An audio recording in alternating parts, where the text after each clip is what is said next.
아빠와 엄마 그리고 7살 난 아들과 또 5살짜리 딸이 살았습니다. 어느 날 아빠가 7살짜리 아들과 5살짜리 딸을 데리고 등산을 가게 되었습니다. 그런데 등산을 가다가 교통사고를 당해서 7살 난 아들이 심하게 다치게 되었습니다. 응급수술을 받던 중 피가 필요했는데 아들과 같은 혈액형을 가진 자는 딸밖에 없었습니다. 다급한 아빠가 딸에게 조심스럽게 물었습니다. 애야, 너 오빠에게 피를 좀 줄 수 있겠니? 딸 아이는 이 질문에 잠시 동안 뭘 생각하는 것 같더니 머리를 끄덕였습니다. 수술이 끝난 뒤 의사가 대성공이라고 말을 해주었습니다.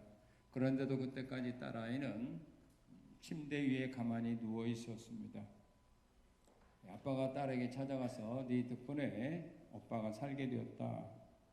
이 말을 들은 딸은 낮은 목소리로 아빠에게 이렇게 물었습니다. 와, 정말 기뻐요. 그런데 아빠, 나는 언제 죽어요?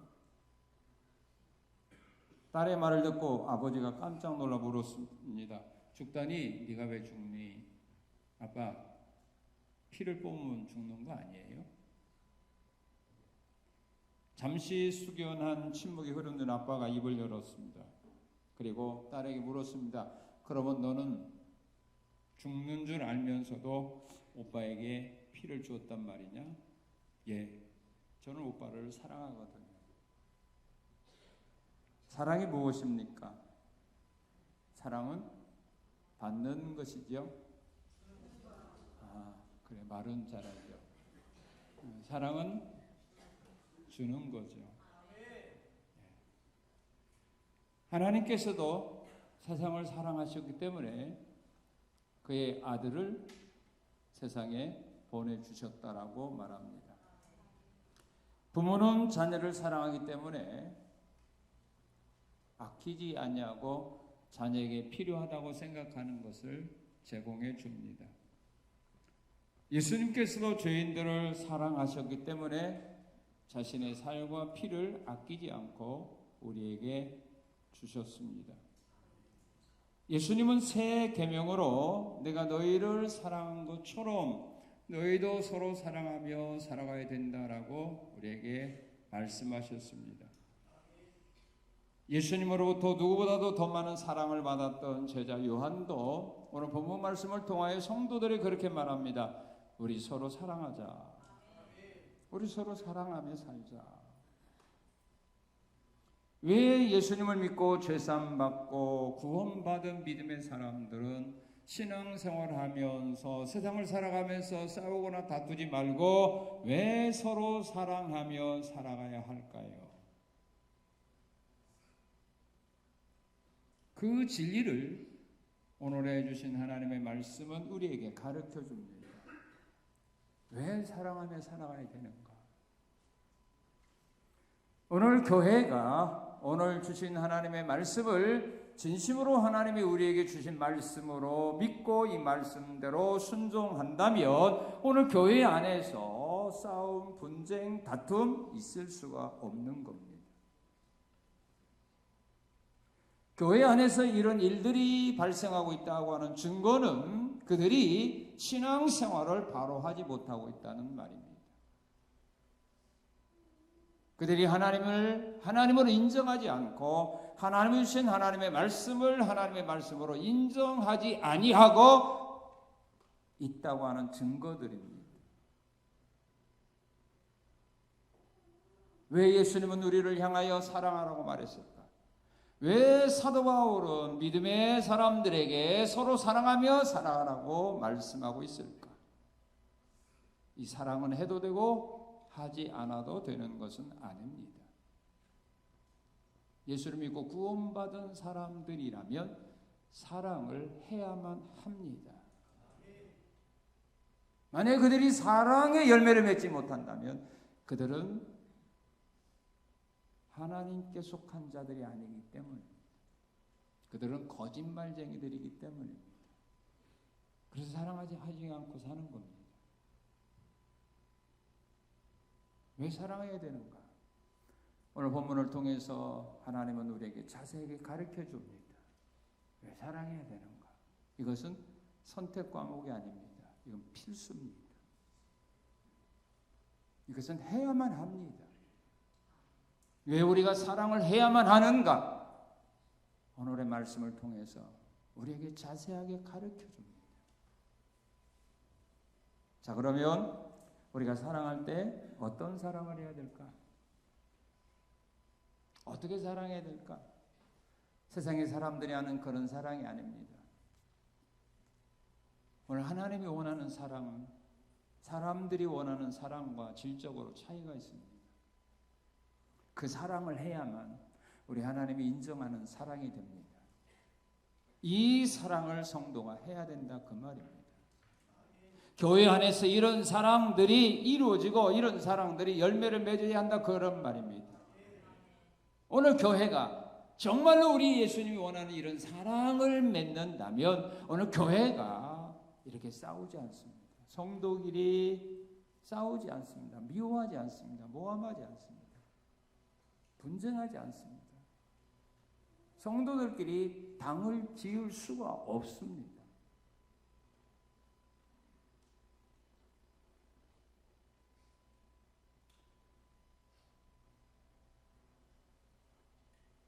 우리가 사랑할 때 어떻게 사랑하라고 말씀합니까? 우리 7절 한번 읽겠습니다. 시작. 사랑하는 자들아 우리가 서로 사랑하자. 우리가 서로 사랑하자. 서로라고 하는 것은 일반적인 사랑을 말하는 것이 아닙니다. 상호 간에 주고받는 사랑을 말합니다. 성도 간에 일방적으로 사랑하지 말고 서로 주고받아라. 부모가 자녀를 사랑하는 것도 일반적인 사랑을 하게 되면 재미가 없어요. 주고받는 사랑이 있어야 되는 거 아닙니까? 부모가 자녀를 사랑하면 자녀도 부모를 사랑해야 되잖아요. 그래야 그 사랑이 오래갑니다. 부부간에도 일방적인 사랑만 하게 되면 얼마 가지 못하여 깨어지고 맙니다. 주고받는 사랑을 해야 됩니다. 서로 사랑하라. 주고받아라 이겁니다. 사랑을 받았으면 너도 사랑을 해주라 그 말입니다. 끝까지 사랑만 받으려고 하지 말라는 말입니다. 그런 생각은 우리 하나님이 원하는 생각은 아닙니다. 누가 나를 사랑해 주지 않을까? 누가 나에게 관심 가져주지 않을까 하는 생각 속에서 벗어나야 되는 겁니다. 사랑을 받았으면 받은 것만큼 돌려주라는 그 말입니다. 그러면 사랑이 넘치게 되는 겁니다. 어떤 사람들은 그런 말을 하죠. 교회가 사랑이 없다고. 그 말이 맞는 말이에요? 틀리는 말이에요? 왜 틀려요? 사랑이 없으니까 없다고 하는 거 아니에요? 교회가 사랑이 없다. 어떤 사람들이 그런 말을 할까요? 사랑만 받으려고 하니까 그래요. 사랑해주는 사람은 없고 다 받으려고 하는 사람만 있으니까 사랑이 없을 수밖에 없죠. 자기가 먼저 내놓으면 될 거 아니에요. 자기가 먼저 사랑을 하는 사람이 되면 될 거 아니에요. 100이면 100이, 200이면 200이 다 사랑을 하는 사람이 되면 넘칠 거 아닙니까? 그런데 100, 200, 300이 뭐해도 사랑하는 사람하고 다 받을 만한 사람이 있는데 어디에서 사랑을 찾아봐요? 뭔지도 못 찾죠. 이것은 우리 하나님께서 우리에게 명하신 말씀이 아닌 겁니다. 서로.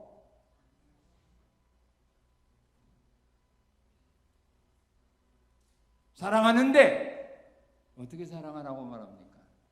서로 사랑을 하긴 하는데 어떻게 사랑하라고 말합니까? 로마서 12장 10절에 사도 바울은 로마 교인들이 이렇게 가르쳐 줍니다. 형제를 사랑하여 서로 우애하고 존경하기를 먼저 하라. 믿습니까? 베드로전서 1장 22절에서 베드로 사도는 가르쳐 줍니다. 형제 사랑하기를 마음으로 뜨겁게 서로 사랑하라. 형제를 사랑하는 거, 우애하는 거, 존경하는 것을 먼저 하라 그 말입니다. 여러분이 먼저 손을 내미는 겁니다. 상대가 사랑이 없다라고 말하기 전에 그에게 먼저 사랑을 베풀라 이 말입니다. 예수님 말씀했죠. 너희가 남에게 대접을 받고자 하면 너희도 대접하라 그 말.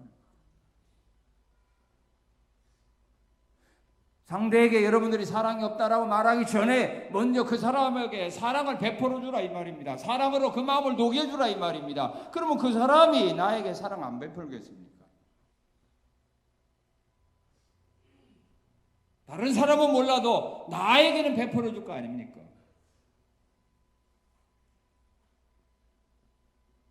먼저 오해하고 상대를 먼저 존경해 보세요. 그 사람이 나를 무시하겠습니까? 내가 먼저 사랑하라. 믿습니까? 옛날에 그 동신라면 그 선전할 때 있었죠. 뭐예요? 형님 먼저 아우 먼저. 형님 먼저 아우 먼저. 사랑도 그거예요.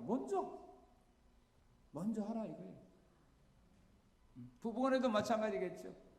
남편이 아내가 사랑이 없다라고 말하기 전에 내가 먼저 사랑을 해주면 10번 해주면 한 번이라도 할 거 아니에요.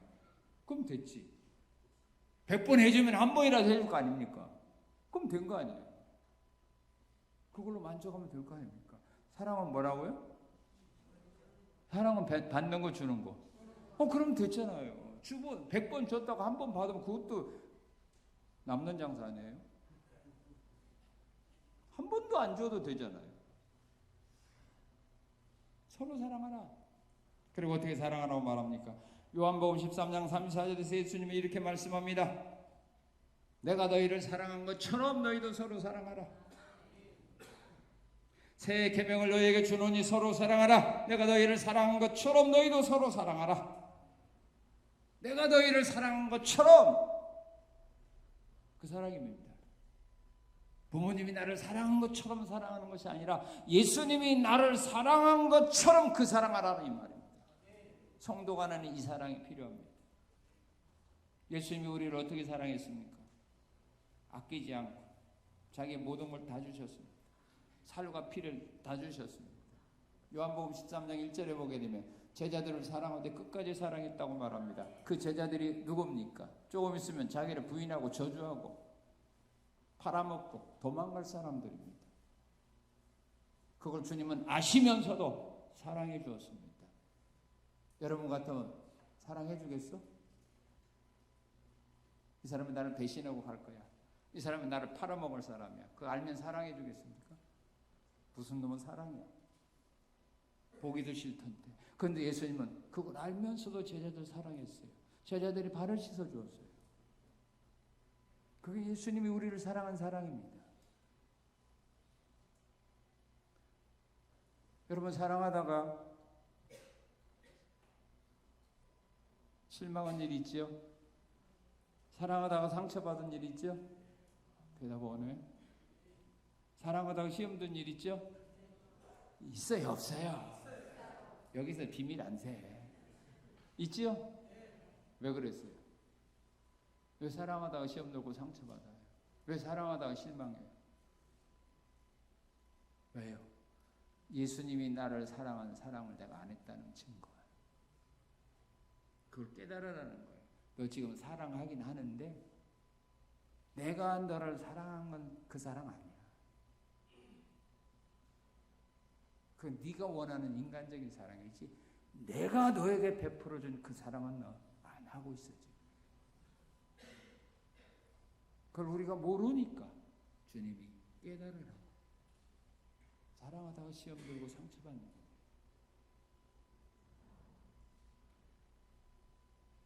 주님은 나를 사랑하다가 시험 들지 않았습니다. 주님은 나를 사랑하다가 상처받지 않았습니다. 주님은 나를 사랑한 일에 대하여 후회하지 않았습니다. 이 사랑을 소유하고 성도 간에, 부부 간에, 가족 간에, 친구 간에 사랑하라 이 말입니다. 이런 사랑을 주님은 원하고 있는 겁니다.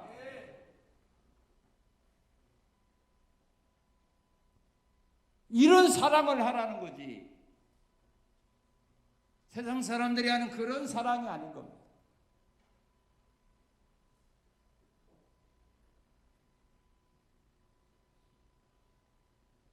이 사랑을 해야 한다.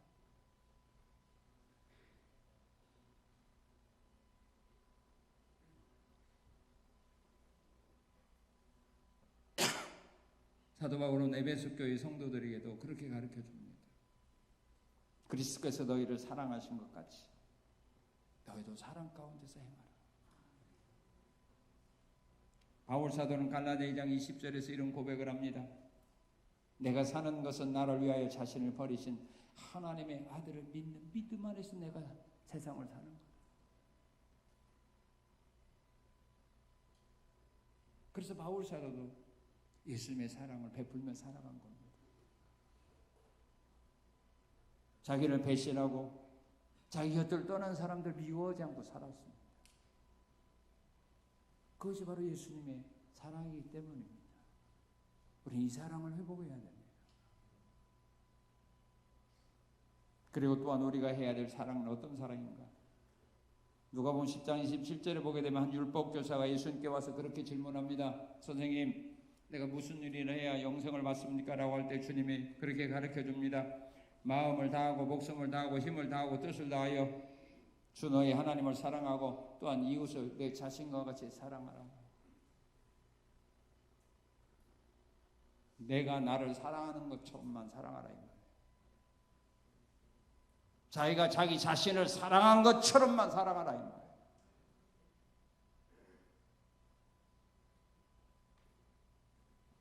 에베소 5장 28절에 보게 되면 남편들도 자기 아내를 사랑할 때에 자기가 자기 자신을 사랑한 것처럼 아내를 사랑하라 그렇게 말씀을 합니다.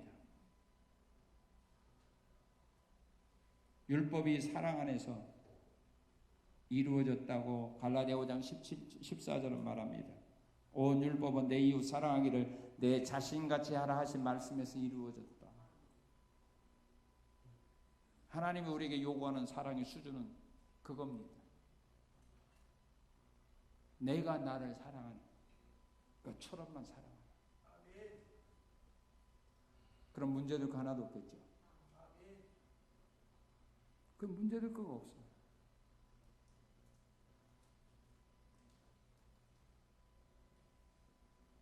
여러분들이 여러분 자신을 사랑한 일에 대해서 후회합니까?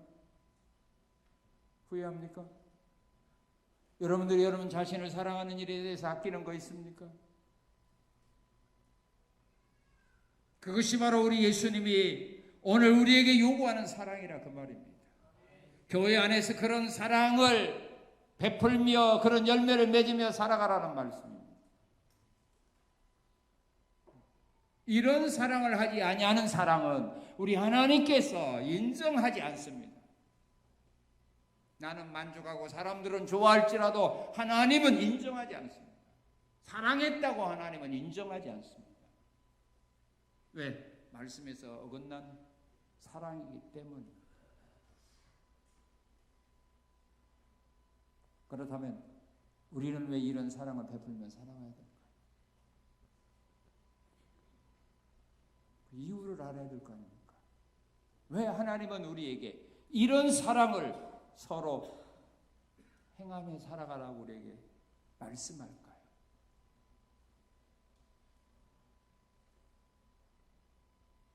그 사실을 오늘 본문을 통해서 가르쳐 줍니다. 자, 우리 11절 한번 읽어봅시다. 11절 시작.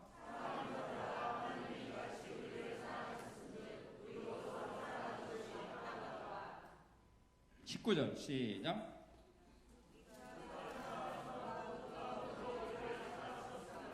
예, 하나님께서 먼저 우리를 사랑해 주셨기 때문입니다. 믿습니까? 하나님이 먼저 우리를 사랑했습니다. 우리가 하나님을 사랑하기 전에 하나님 먼저 나를 사랑해 주셨습니다. 그러니까 이 사랑을 받은 자로서 우리도 사랑해야 된다는 말입니다. 여러분, 사랑하는 자들에게는 그냥 사랑합니다라고 말로 끝납니까?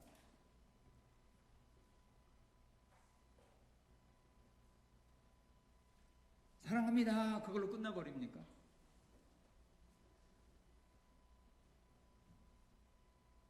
자, 이번 설 연휴에 여러분 누군가 선물했죠? 한 사람도 없어요? 선물했죠? 누구한테 했어요? 원수한테 했어요? 미워하는 사람한테 했어요? 사랑하는 사람, 존경하는 사람, 평상시 나에게 은혜를 베풀어준 사람, 나를 아껴준 사람, 나에게 많은 도움을 주었던 사람들, 그런 사람들에게 여러분들이 선물하지. 알지도 못하는 사람들에게, 나에게 피해준 사람들에게 선물해 줬습니까? 사랑하는 자에게 선물을 해줘요. 사랑하는 자에게 귀한 걸 줍니다. 선물을 주어도 다 값이 똑같다면 뭐 문제될 거가 없는데 좀 값이 다른 선물들입니다. 좋은 것도 있고 조금 좋은 것도 있고 조금 더 못 좋은 것도 있죠. 그죠? 대답 좀 해요. 아이, 이번 선물만 안 뺏어가요. 그러니까 오다가요, 제가 사무실에 잠깐 들렸더니 학생 둘이 뭔가 이게 프린트하고 있더라고요. 그래서 야, 설 잘 지냈니? 세뱃돈 많이 받았니? 예. 얼마 받았냐? 그랬더니 비밀이요. 그래. 그래서 내가 그래서 야, 안 뺏어가. 얼마 받았니? 비밀이요. 그래. 밝힐 수 없을 정도로 많이 받았나 봐요. 사랑하는 자에게 선물을 줘요. 많이 사랑하는 사람은 선물도 많이 주고 더 귀한 걸 주는 거예요. 그것이 차별입니다. 자, 이와 같이 하나님이 우리를 먼저 사랑했습니다. 하나님이 나를 먼저 사랑했습니다. 그 사랑의 증거가 뭐냐면 우리에게 선물 준 겁니다. 나 너 사랑한다 라고 끝난 것이 아닙니다. 하나님이 나를 먼저 사랑했는데 그 사랑의 증거가 뭐냐면 우리에게 아주 귀하고 값진 것을 선물로 주신 겁니다.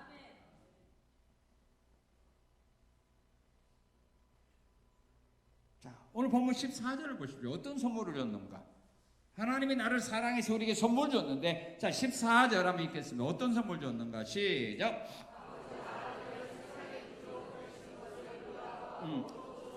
아버지가 아들을 세상의 구주로 보내신 것을 우리가 보아. 아들을 선물로 줬어요. 아들을. 여러분, 아무리 사랑하고 존경하는 사람이라도 하나밖에 없는 아들을 선물로 줄 수 있나요? 네? 대답 좀 해봐요.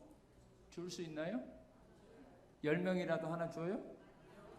그 집 가서 우리 집보다 잘 산다면 모르지만 가서 죽는데 그 가족들을 위해서, 그들을 위해서 살려주라고 너 가서 죽어라 하는 그런 것을 알면서 자녀를 입양 보내겠어?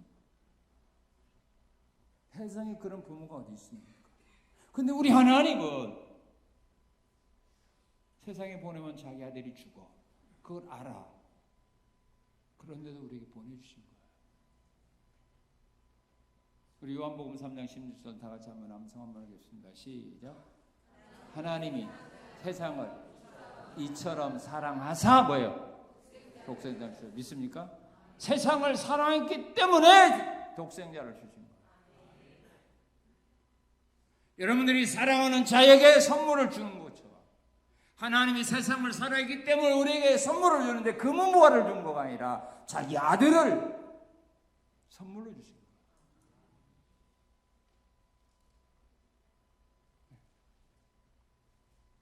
그럼 세상에 왜 보냈어요?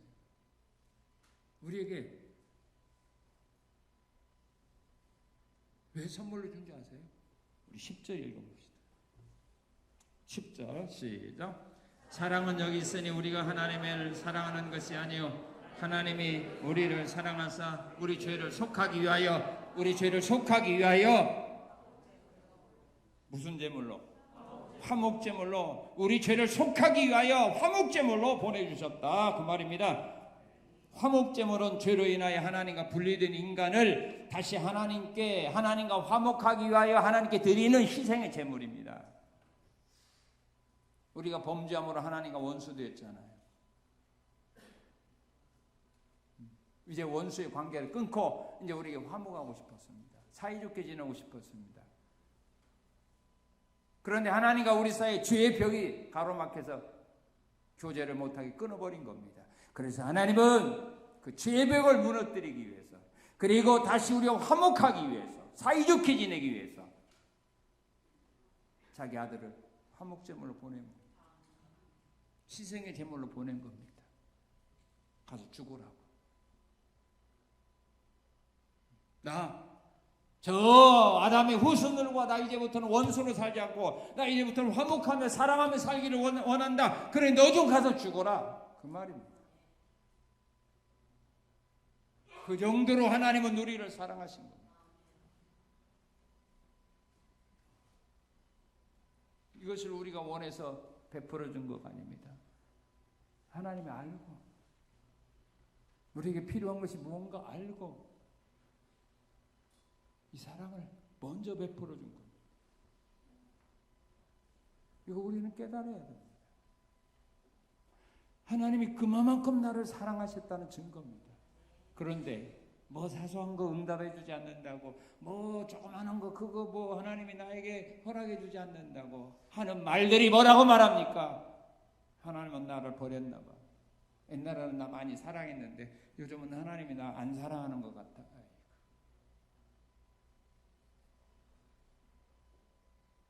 아들까지 주셔서 우리를 구원해 줬는데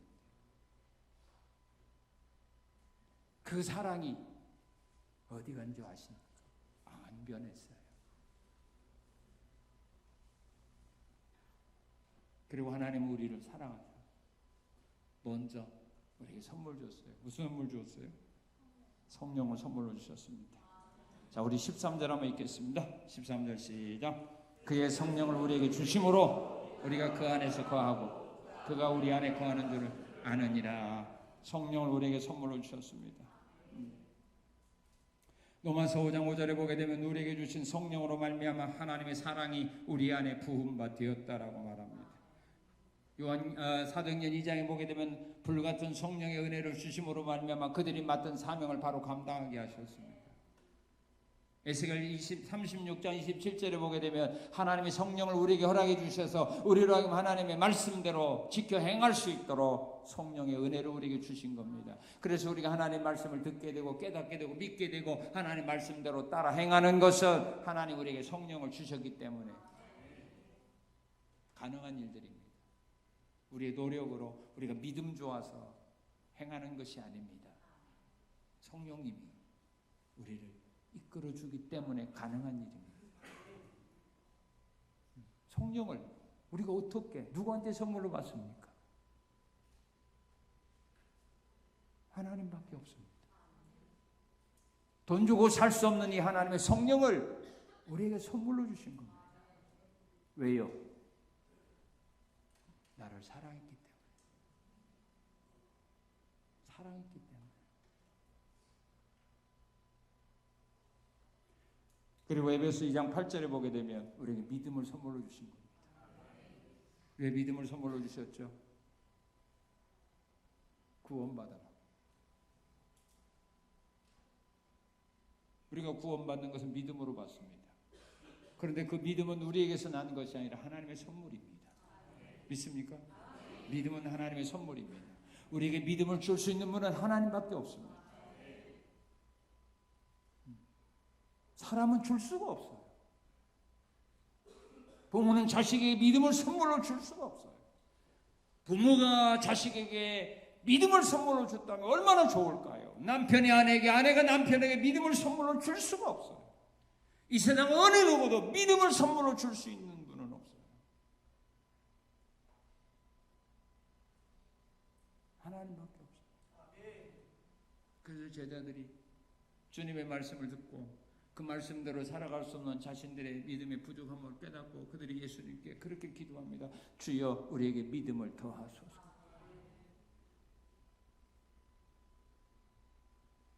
믿음을 선물로 주셨어요. 왜요? 나를 사랑하기 때문에. 데살로니가서 3장 2절에 보면 믿음은 모든 사람의 것이 아니다라고 말합니다. 믿음은 모든 사람의 것이 아닙니다. 그럼 누구 것입니까? 믿음은 누구 것입니까? 예, 하나님으로부터 선물로 받은 사람의 것입니다. 그럼 여러분들은 이 선물 받았나요? 아직 못 받았나요? 못 받았어요? 하나님이 얼마나 사랑하면 이렇게 좋은 선물 주셨을까? 여러분 성령을 선물로 받았습니까? 아직 못 받았습니까? 와, 하나님이 진짜로 여러분들 많이 사랑한다. 사랑하기 때문에 예수님도 믿음도 성령님도 우리에게 선물로 주신 거예요. 내가 하나님을 사랑하기 전에 하나님 먼저 나를 사랑한 거예요. 그 증거로서 나에게 이런 선물을 줬어요. 그래서 이 사랑을 받았기 때문에 우리도 사랑을 베풀면 살아가야 된다는 말씀을 잊어서는 안 됩니다. 그리고 왜 우리가 서로 사랑해야 되느냐 하면 이유가 있습니다. 바로 이겁니다. 우리 7절 읽어봅시다. 7절 시작.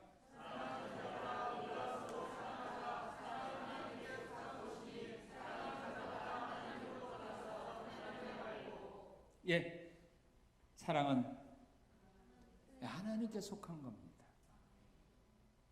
사랑은 그래서 아무나 하는 거가 아닙니다.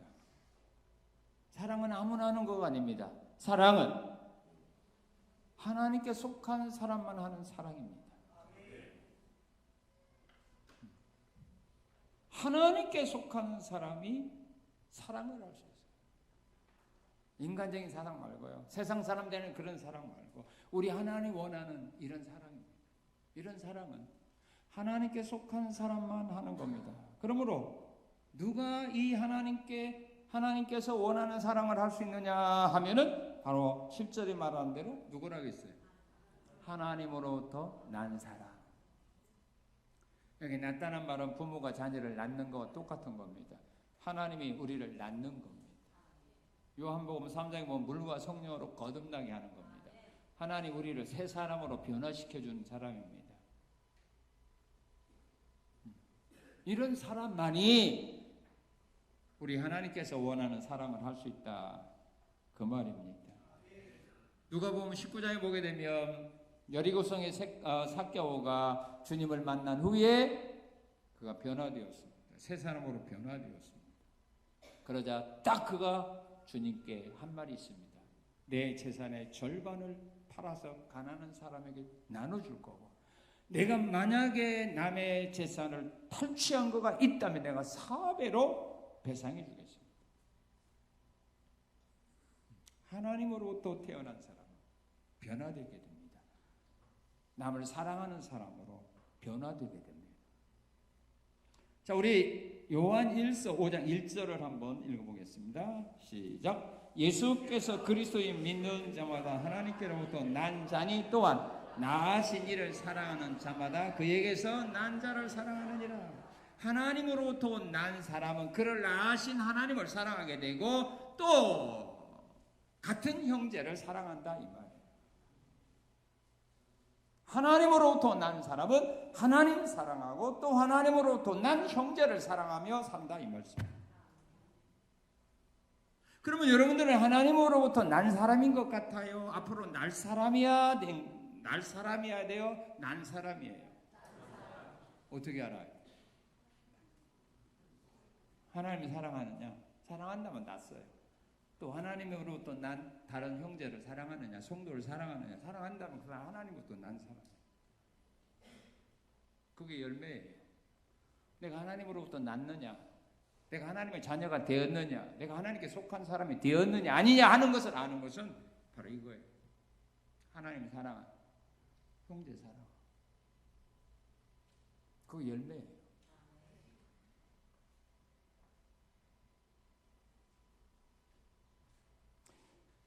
이와 같이 하나님을 사랑하는 사람이 하나님께 속한 사람입니다.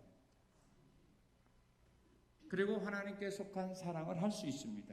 그리고 누구냐면 7절 한번 같이 읽겠습니다. 7절 시작. 사랑하는 자들아 우리가 서로 사랑하자. 사랑은 하나님께 속한 것이니 사랑하는 자마다 하나님으로부터 나서 하나님을 안다. 여기 안다라는 말은 지식적으로 아는 것이 아니라 경험을 통해서, 관계를 통해서 아는 것을 말합니다. 지식적으로 아는 거하고 경험을 통해서 아는 것은 차이가 있습니까? 없습니까? 엄청 많습니다. 제가 부교육자들을 우리가 이게 볼 때 이력서를 보고 자기 소개서를 읽어봅니다. 그 이력서 보고 자기 소개서 보면 뭐 전도훈련도 받고 뭐 하고 뭐 주일학교가 잘했고 뭐 이런 것을 보게 되면 야 실력이 있구나 하서 와서 딱 뭐 이러는 거 보면 그거 별로더라고. 잘 안 맞더라고. 그러니까 그거 자기소개서 이 이력서를 보고 자기소개 보고 내가 그 사람을 아는 거하고 직접 일을 하는 현장에서 그를 겪음으로 아는 거하고는 천지 차이입니다.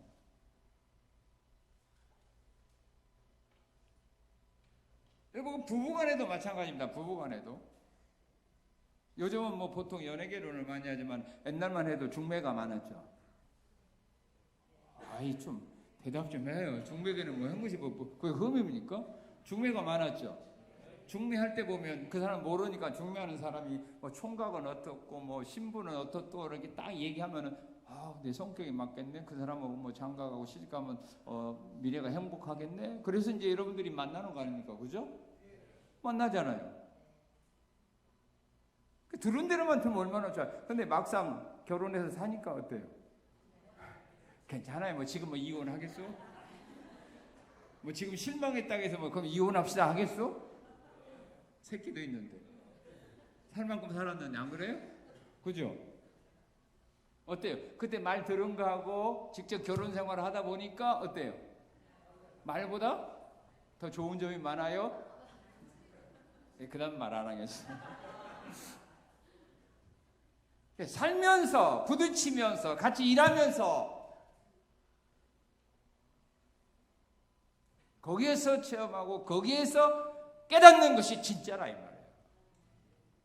그래서 우리가 하나님에 대해서도 말만 가지고 안 된다 이거예요. 하나님은 사랑이시다, 뭐 하나님은 능력이 많다. 이거 우리가 말로 아는 거지만 정말로 하나님의 사랑, 하나님의 능력이 얼마나 위대한가 내 삶의 현장 속에서 우리가 부딪혀봐야 한다 이 말이에요. 기도의 능력이 얼마나 위력이 있는가.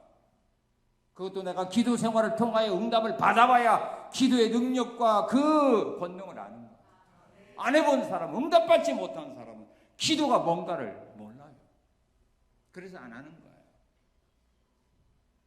이게 하나님을 안다는 것도 그겁니다. 이론적으로 지식적으로 남에게 전해서 아는 것가 아니라 내 삶의 현장소에서 하나님을 직접 내가 만나고 체험한 거. 그렇게 아는 사람입니다. 이렇게 아는 사람은요 신앙 포기 안 합니다. 하나님 절대로 버리지 않습니다.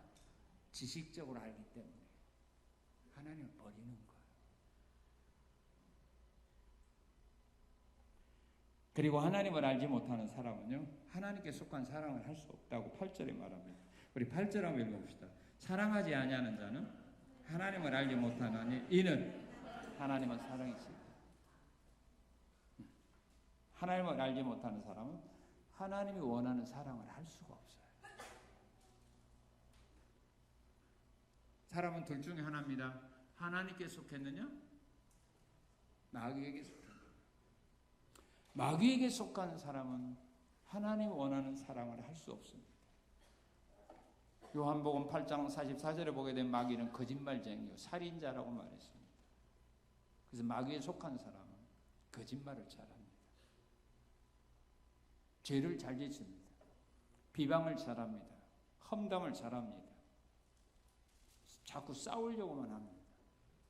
사람들의 허물을 덮어주는 것이 아니라 없는 허물도 만들어내서 사람을 매장시켜버립니다. 그리고 교회가 혼란에 빠지게 합니다.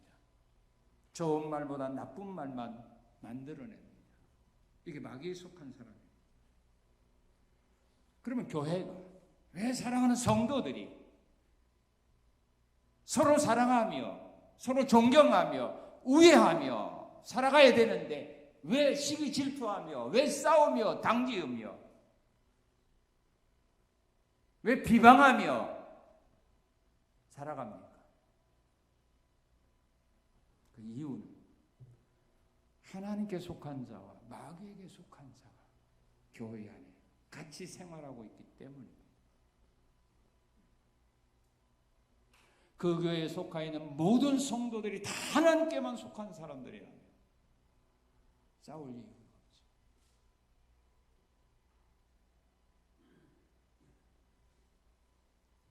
예수님은 씨 뿌리는 비유를 통하여 이렇게 이 사실을 가르쳐 줍니다. 종들이 밭에 나가서 씨를 뿌렸습니다. 어느 날 가봤더니 밭에 논에 가라지가 자라나고 있습니다. 그래서 종들이 겁이 나서 주인에게 말합니다. 주인님, 우리가 분명히 밭에다가는 알곡만 심었는데 가라지가 나네요. 그래야 주인은 알고 말합니다. 그거 원수들이 밤에 와서 뿌렸어. 그래요? 그럼 뽑아야 될 거 아니에요. 예수님, 놔둬. 가라지 뽑다 알곡도 상해. 추수 때까지 놔둬. 추수 때까지 놔둬. 그래서 교회가 하나 되지 못하고 싸우고 다투는 거예요. 하나님이 심은 알곡 신자도 있고 마귀가 심은 가라지 신자가 이단들이 교회 안에서 뿌리박고 있기 때문에 둘이 서로 하나 될 수 없는 거예요. 알곡과 가라지는 하나 될 수 없습니다. 하나님께 속한 자와 마귀에게 속한 사람은 하나 될 수가 없습니다. 참된 진리를 사모하며 나가는 사람과 이단들과는 절대로 하나 될 수가 없는 거예요. 그래서 싸우는 거예요. 그래서 서로가 비방하는 거예요. 주님이 그걸 허락해 놓은 거예요. 놔둬. 심판대에 내가 가서 처리할 거예요. 그러니까 이 사실을 누가 알아야 돼요? 본인이 알아야 돼요. 내가 가라지인가? 내가 마귀가 심어놓은 마귀에 속한 자의 삶을 내가 지금 살고 있는가? 아니면 하나님께 속한 자로서 내가 사랑을 하며 내가 살아가는가? 그걸 본인이 알 수 있다 이 말이에요. 본인이 모르면 안 되죠. 고린도서 13장 5절에 보게 되면 너희가 믿음 안에 있는지 없는지 너희 스스로 확증하라. 너희가 믿음 안에 있는지 너희가 스스로 알지 못한다면 너희는 버린 자식이라고 그랬어요. 우리 자신이 스스로 알아야 돼요. 나무는 뭘로 알아요? 열매를 보아서. 지금 여러분들이 무슨 열매 맺고 있는가 확인해 보세요. 주변에 있는 사람이 무슨 열매를 맺고 있는가, 무슨 열매를 맺으면서 하나님이 일을 하고 있는가 여러분들이 분별할 줄 알아야 돼요. 그래서 잘못된 열매를 맺는다면 그들과 함께 해서는 안 되는 거예요. 그 자리에서 떠나야 되는 거예요. 그래야 내가 살아요. 다른 사람 때문에 내가 망할 필요는 없잖아요. 그래서 주님 말씀교회 성도들이 항상 강조한 겁니다. 너희는 깨어 있어야 된다. 너희는 분별할 줄 알아야 된다.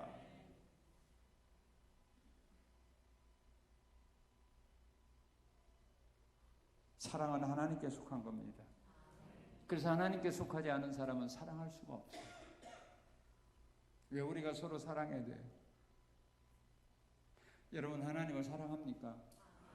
진짜입니까? 그 말이 거짓말이에요? 진실이에요? 여러분 하나님을 사랑한다는 말이 거짓말이 진실이에요? 어떻게 알아요? 내가 하나님을 사랑한다는 말을 진실이라고 하나님께 증거를 대야 돼요. 증거를 못 대면 그건 거짓말이에요. 그 증거를 대는 것이 바로 형제사랑입니다. 자, 오늘 본문 20절 읽어봅시다. 20절 시작. 다시요. 시작.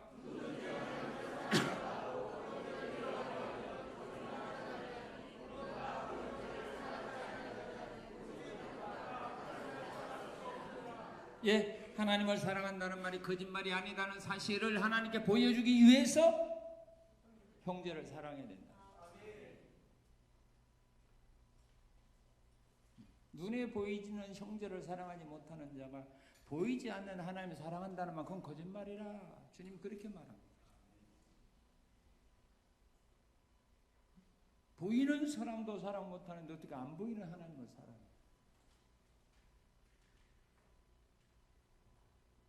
그래서 사도 바울은, 사도 요한은 가르쳐 주는 거예요. 너희가 하나님을 사랑하지.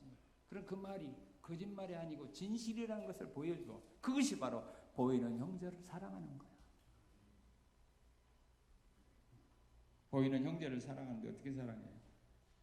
자, 우리 요한일서 3장 17절 18절 한번 읽겠습니다. 17절 18절 누가 이 세상의 재물을 가지고 형제의 궁핍함을 보고도 도와줄 마음을 닫으면 하나님의 사랑이 어찌 그 속에 거하겠느냐. 자녀들아 우리가 말과 혀로만 사랑하지 말고 행함과 진실함으로 하자.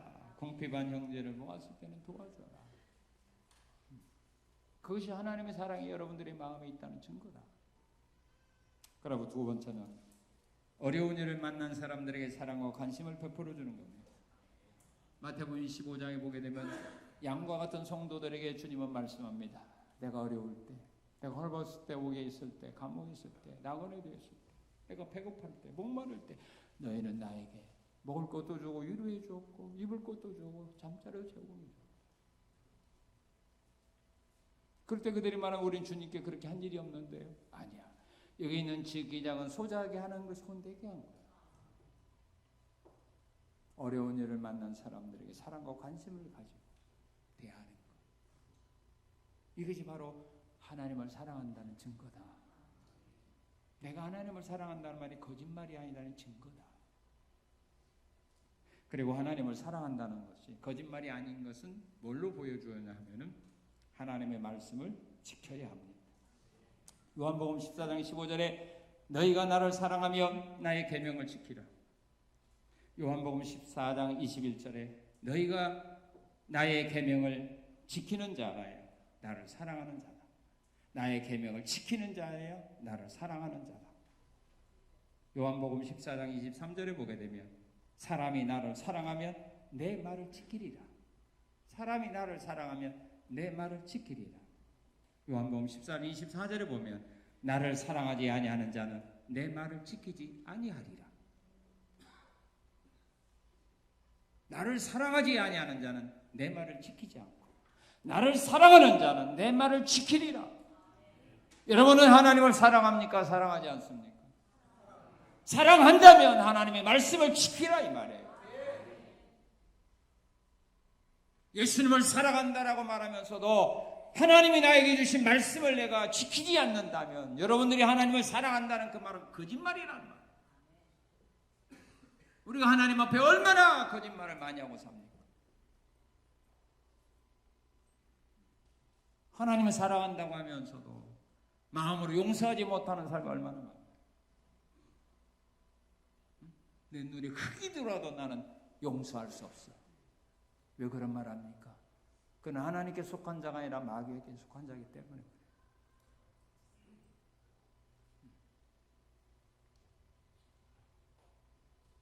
그래서 사랑할 줄을 모르는 거예요. 그래서 하나님의 말씀에 순종하지 않는 거예요. 왜? 예수님을 사랑하지 않으니까.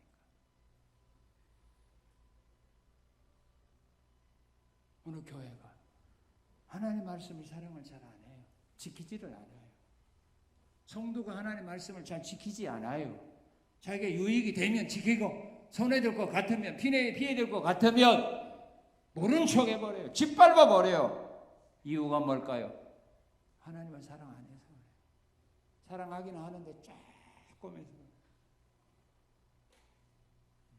많이 하면 그렇지 않는데 조금 파리똥만.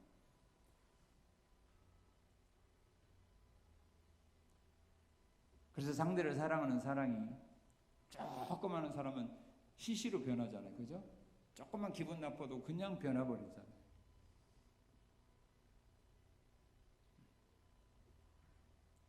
우리가 하나님을 사랑해야 되는 이유가 뭐예요? 하나님 먼저 나를 사랑했기 때문입니다. 내가 하나님께 속한 사람이기 때문이다.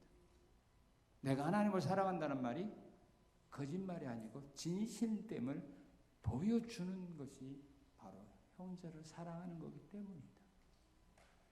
그래서 우리가 사랑해야 되는 겁니다. 이 사랑은 선택이 아닙니다. 필수입니다. 선택 과목은 학점을 안 따도 괜찮아요. 그러나 필수 과목에 학점 못 따면 저를 못해요. 이것은 필수 과목이에요. 우리가 서로 사랑하게 될 때 하나님 그들에게 주시는 은혜와 복이 있어요. 어떤 은혜와 복을 주시는가? 우리 12절 읽겠습니다. 12절 시작.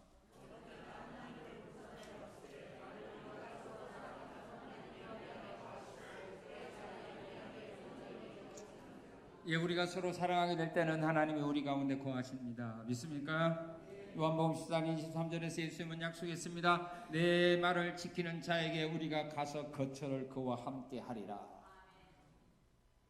내 말을 지키는 자에게 우리가 가서 그들과 같이 거처를 삼을 거다. 사랑하는 곳에 하나님이 함께하는 겁니다. 사랑이 없는 곳에는 누가 함께하죠? 마귀가 함께하기 때문에 사랑하지 못하고 싸우고 다투는 겁니다. 그렇다면 우리 가정에는, 우리 교회에는 하나님이 함께하는 가정과 교회인가? 아니면 하나님은 떠나가시고 마귀가 함께하는 가정과 교회인가? 그건 뭘로 알아요? 말로 하는 거 아니에요. 사랑이 있으면 하나님이 함께하고, 사랑이 없고 미움과 시기, 질투, 다툼, 싸움이 있다면 마귀가 함께하는 교회입니다.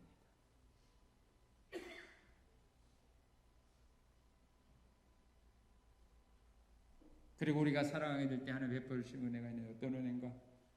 12절에 보면 하나님의 사랑이 우리 안에 온전히 이루어지게 된다고 말합니다. 하나님의 사랑, 우리가 성도가 사랑하는 그곳에서 열매 맺습니다. 그곳에서 완성이 되는 겁니다. 우리가 사랑하지 못하게 될 때 하나님의 사랑이 온전히 이루어지지 못하고 파괴되고 마는 겁니다. 그만큼 우리는 중요한 것입니다. 하나님의 열매가 우리의 삶 속에서 교회에서 온전하게 열매 맺기를 하나님 원하고 계시는 겁니다. 그걸 위하여 성령님이 우리에게 은혜를 주는 겁니다. 그러므로 언제나 우리의 사랑하는 송산의 성도들의 가정이나 교회는 하나님의 사랑이 언제나 온전히 이루어지고 열매 맺는 이런 귀한 역사가 일어날 수 있도록 우리의 모든 걸 내려놓고 사랑하는 성도들이 되어야만 합니다.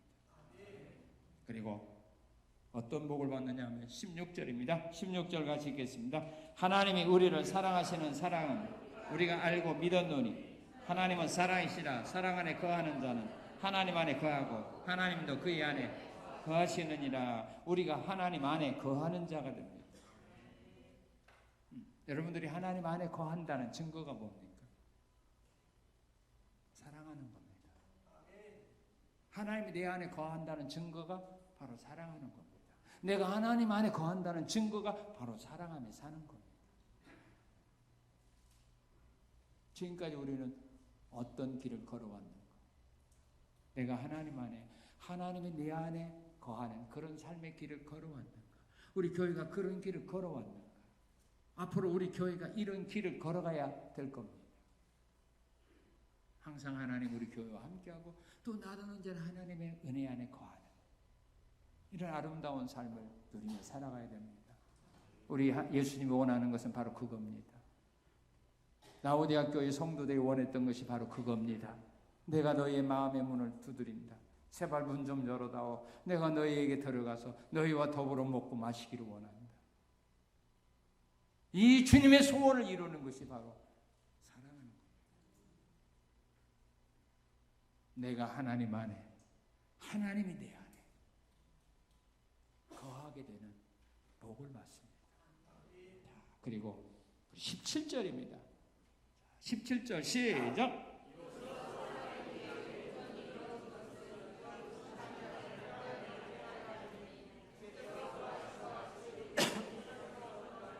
예, 심판날에 담대함을 가지게 된다 그 말입니다.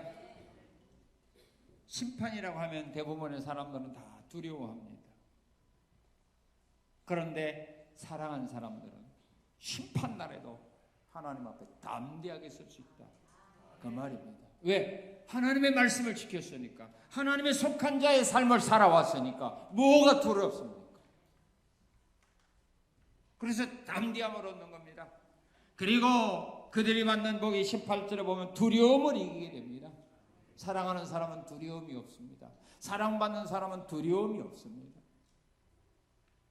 그러나 사랑을 받지 못하는 사람들은 두려워합니다. 부모에게 사랑받지 못하는 자녀들은 언제나 불안해합니다. 부모가 자기를 버릴 것 같아서, 자기를 버리고 도망갈 것 같아서 눈치 봅니다. 그러나 부모의 사랑을 듬뿍 받으며 살아가는 자녀는 그런 생각 하지 않습니다. 부모가 나를 버린다, 나를 버리고 도망간다, 그런 생각 절대로 하지 않습니다. 그러나 부모의 사랑에 확신이 없는 자녀들은, 부모의 사랑으로 만족하지 못한 자녀들은 그런 두려움 속에서 살게 됩니다.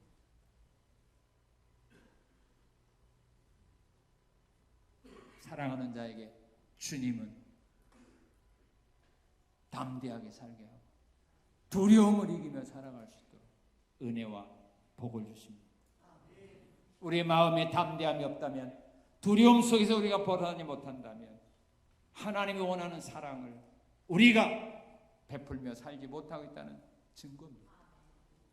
사랑을 회복함으로 말미암아 담대함으로 두려움 속에서 벗어나는, 그리고 강하고 담대한 믿음과 소망 가지고 내일의 삶을 향하여 더 힘차게 전진해가는 우리 성산의 모든 성도들의 귀한 삶, 복된 삶 되시기를 주님의 이름으로 축원합니다. 감사합니다. 감사합니다. 우리가 왜 서로 사랑하며 살아가야 될 것인가, 오늘의 말씀을 통하여 깨우쳐 주셔서 감사합니다. 서로 사랑하며 살아갈 수 있도록 성령님 사랑의 은혜 주셔서 감사합니다. 우리의 삶 속에서 성령의 열매, 사랑의 열매를 풍성히 맺는 우리의 성도들의 삶이 되도록 복 주신 하나님께 감사드리며 예수님 이름으로 기도합나이다. 아멘.